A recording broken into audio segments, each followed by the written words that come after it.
السلام علیکم ورحمت الله وبرکاتو. د اکسل 2040 عملي زده کړې ته ښه راغلاست. که چیرې تیر درسو کې پوښتنې لرئ کولی شئ چې موږ سره اړیکې ونیسئ. نن د درس 23مه ورځ ده.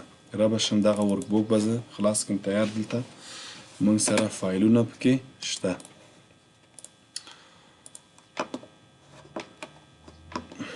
وړمه ورځ موږ بعضې فنکشن او فورمولې موږ وویلې چې څه رقم جمع کوو، څه رقم منفي، تقسیم، ضرب په دوه قسم موږ وویلې، څه رقم دا حسابوو، ټول حسابوو، اوسط حسابوو، کوچنی عدد او غټترین عدد، خالي سلونه که چیرې حسابوو، کاونټ اف حساب که چیرې زما په شرط یعنې اف کې موږ کامیاب و ناکام و شامل وظیفه او دا وویلې ناو، ټوډی، مانت او ایر. دا ټول موږ کولی شو چې پیدا کړو. همدا رقم که چیرې زه ووایم چې یو ټوډی ده یو ډی ده، نن یو خبره چې له هیره مې ونه شي، دغه کوم تاریخونه ساعتونه چې وینئ دغه خپله اپډیټ کیږي. یعنې که تاسې د وړمه ورځ ریکارډ وګورئ کیدای شي دلته د نهمې میاشتې 26 تاریخ وي، اوس څویم ده 28. ګورئ دغه تاریخونه اتومات شی کیږي اپډیټ کیږي، حتی دغه ساعت، حتی دغه ثانیه، دقیقه، دغه ټول شی کیږي اپډیټ کیږي. په دې باندې پوه شوې؟ دغه ورک بوک فایل که چیرې یو کال وروسته خلاص کړئ دغه 2025 به شي 2026 به وي. دغه دقیقې ثانیې مکمل شی کیږي تغییریږي. دا ټوډی دا زه ورته وایم چې مساوي ډی قوس خلاص او ورته وایم چې ناو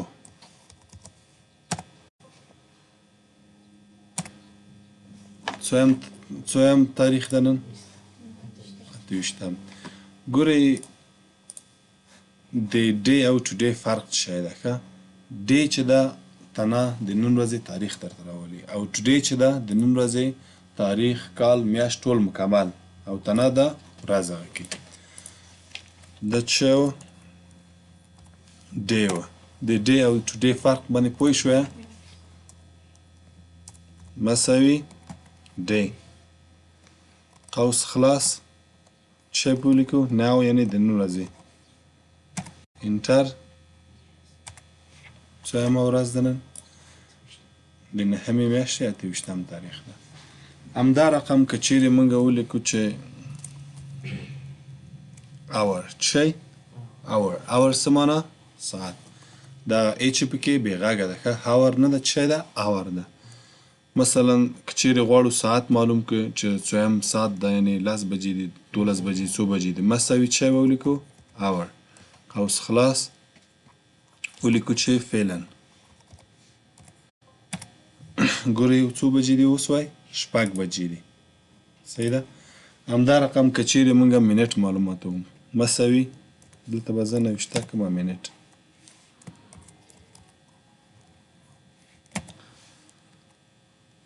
دلته به زه 90 کړم مساوي څه ولیکمه؟ منټ قوس خلاص ورته وایم چې د ناو د فعلا غواړم زه انټر. څو دقیقې دي ګوره؟ 6:38 دي. همدا رقم که چیرې سکند معلوماتوم څه معلومات؟ سکند څه معنا؟ ثانیه، یعنې څویمه ثانیه ده. مساوي ولیکمه څه ولیکمه؟ سکند قوس خلاص د فعلا غواړم قوس خلاص قوس بسته. ګوره یو قوس خلاصېدل او بندېدل خو د دې شو، یو باید د سکند وسي.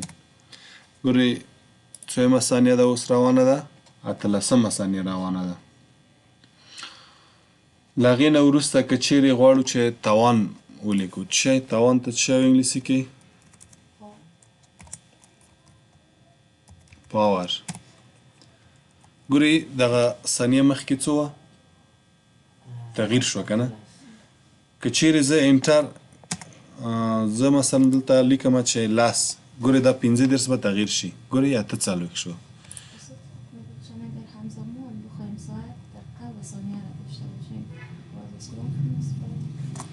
هغه کیږي هغه بیا دلته مایکرو کې کېږي، ډېر فورمولونه هغه کې کارول کېږي، هغه بیا کېږي، هغه به بیا ورځې ووایو خیر سره. نو پاور څه معنا؟ توان یا طاقت. که چیرې غواړو چې د دوو عددو ترمنځ توان او هغه رابطه وښیو، دا به بیرته زه د انګلیسي کمه مساوي لیکمه څه شی؟ پاور قوس خلاص. دلته ګوري اول نمبر بیا پاور. نمبر ولیکه مثلا زه لیکمه 2 بیا څه وکړم کامه بیا څه شی؟ پاور. 2 په توان د 2 څو کېږي؟ ګورئ 4. همدا رقم که چیرې جذر وغواړو، جذر ته څه وایي؟ سکویر. څه شی؟ سکویر. بیا فورمول کې سکویر نه لیکو، څه شی لیکو؟ اس کیو آر ټي لیکو. څه لیکو؟ اس کیو آر ټي لیکو. ګورئ که چیرې زه جذر لیکم مساوي سکویر ولیکمه؟ نه، سکویر نوم ده، خو چې کله موږ غواړو چې د عدد جذر معلوم کو څه کال لیکو؟ اس کیو آر ټي ته نه لیکو، قوس خلاص. مثلا د 15 جذر مربع څو ده؟ څو ده؟ 25 ده. همدا رقم که چیرې موږ غواړو چې فاکت یعنی فاکتوریال څه فاکتوریال یا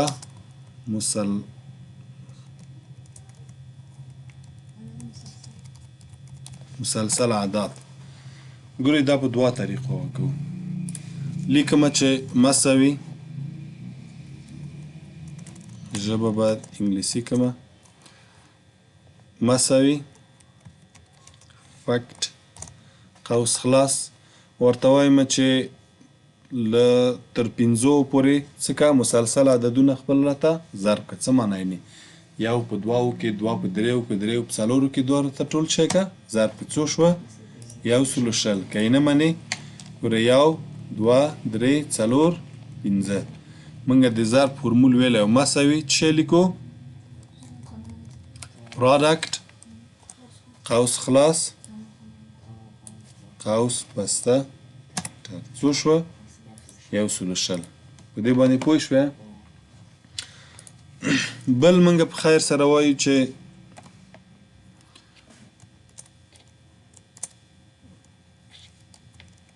فیصدي یا مشارکت. څه هغې ته څه وایي؟ که چیرې فیصدي یا مشارکت وایو دا به څه کار کوو؟ ښه مثلا یو نفر ده په 100% کې، ژبه به بیرته انګلیسي کړمه، یو نفر د بل سره تجارت شروع کوي، درته وایي چې زه 50% شریک یم در سره. په 100 کې 50% در سره شریک یم. که 50,000 ګټه موږ وکوله، 25,000 زما، 25,000 ستا. که 1,00,000 م ګټه وکوله، 50,000 ستا، 50,000 زما. نو دا په 2 طریقو موږ کاروو. اول به زه ورته وایم چې موږ څو ګټه کړې ده؟ 50,000 ګټه کړې ده. څو زره؟ 50,000 م ګټه کړې ده. دا ګورئ په 2 طریقو استفاده کوو. مشارکت ته څه وایي؟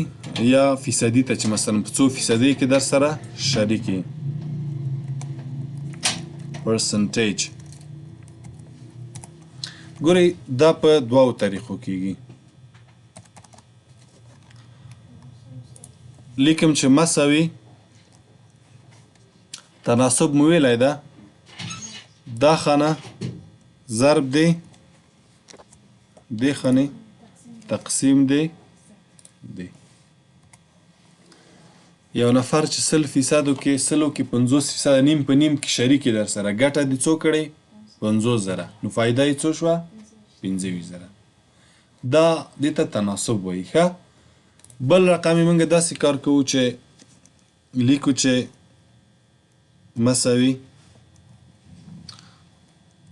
50,000 ضرب 50%. راسن ضربه هم لیده یعنی که چیرې منګه لږ به درته وایم که چیرې درته وایم چې 80,000 منګه ګټه کړې څو مساوي څو 1 2 3 80,000 ضرب دی راسن ضرب دی فیصد که ضرب دی څو فیصده 60% داسې انټر که راسن درته معلومات وي وینې 14,000 که چیرې دلته غواړئ فیصدي زیاته کړئ ګورئ بیرته کلیک کړئ ګورئ د 60 په ځای څه ولیکئ 50 ولیکئ چې صحیح درته معلوم شي ګوره که چیرې یو نفر 80,000 ګټه کړي 50% څه معنا نیم په نیم معنا ورکوي نو ګټه به یې څو شي دلته انټر کړه ګټه یې څو شوه 40,000 شوه په دې باندې پوه شوې دا پرسنټیج منګه په دوو طریقو ویلې ښه دواړه مو زده شوه ښه بعد له هغې نه که چیرې غواړو چې ساین د یو عدد پیدا کړو څه شی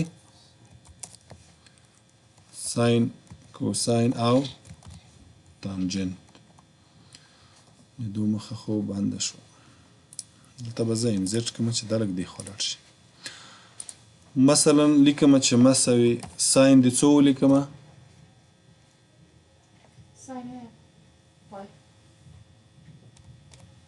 ساین 90 درجه دومره راځي یو عدد مقصد ولیکئ درته یې لیکي لیکم چې مساوي کوساین دی 45 دومره راځي مساوي تانجنت دی هر عدد چې ورکوي مثلا د 20 څو راځي دا راځي همدا رقم که چیرې غواړو چې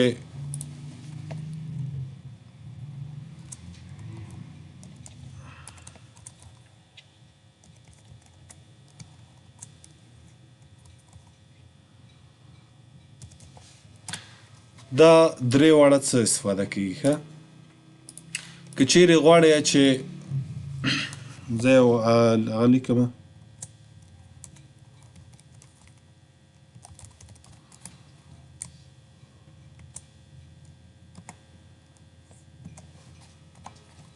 څه مې ولیکل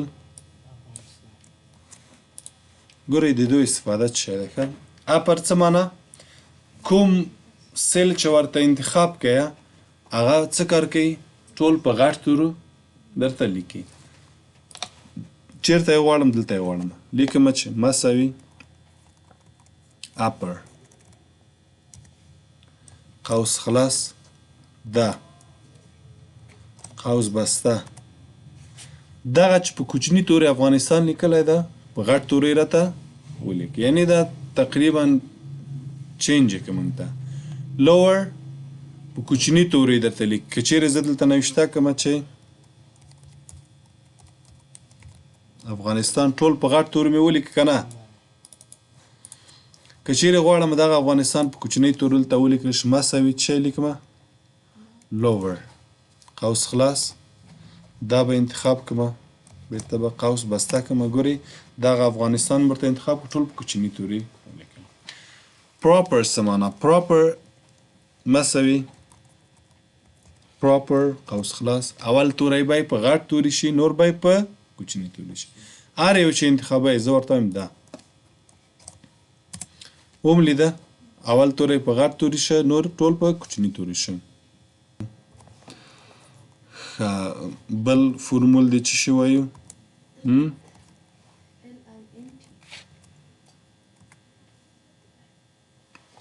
داسې ده لکه چې لیکو چې که چیرې غواړو چې یو سیل کې یو نوم لیکلی اوسي او په څو تورو هغه لیکل شوی ده زه به لیکمه چې مساوي لینت یعنې طول دلته هدف یې د لینت دا ده چې یو سیل کې یو نوم لیکل شوی هغه له څو تورو نه جوړ ده مساوي لیکو LEN لیکو قوس خلاص دا به ورته انتخاب کو او قوس بسته نو افغانستان له څو تورو جوړ ده له 11 مثلا که لیکمه چې کابل دا غواړم چک کړم لیکم مساوي LEN قوس خلاص دا به ورته انتخاب کړم او قوس بسته څو تورونه جوړ ده 5 تورونه جوړ ده یو خبره بیا هم کوم چې دغه کوم فنکشنونه چې مربوط دی تاریخ دی دغه تغیریږي هم ثانیې دقیقې تاریخ ټول مکمل څه کیږي تغیریږي دا و د تاسې د نن ورځې درس په دې هیله چې د توجه وړ مو شوی وي سوال پوښتنه لرئ